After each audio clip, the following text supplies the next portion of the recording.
உதவி செய்கிற தேவன். இன்னைக்கு அவர் சமூகத்தில் வந்து நின்று அவர்கிட்ட பேசுங்க. சூழ்நிலை சொல்லுங்க, பிரச்சனையை சொல்லுங்க, பேசுங்க. பேசினால் மறுமொழி உண்டாகும். மறுமொழிதான் பதில்.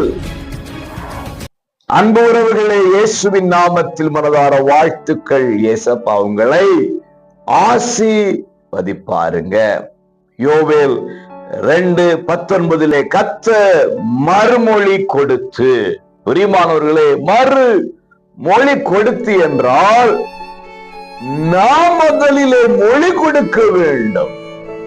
நாம் முதலிலே பேச வேண்டும்.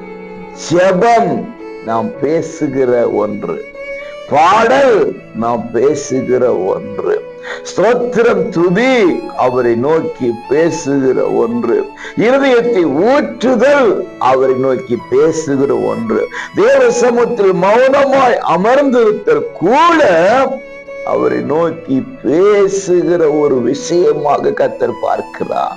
அவன் நீங்க பேசுனா உங்கள்கிட்ட பேசுவா.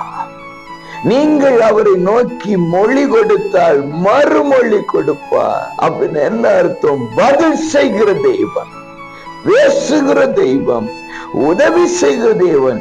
இன்னைக்கு அவர் சமூகத்தில் வந்து நின்று அவர்கிட்ட பேசுங்க. சூழ்நிலை சொல்லுங்க, பிரச்சனையை சொல்லுங்க, பேசுங்க.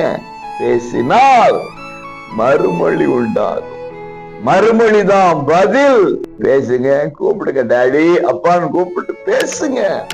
பதில் இன்றைக்கே வருவதாக.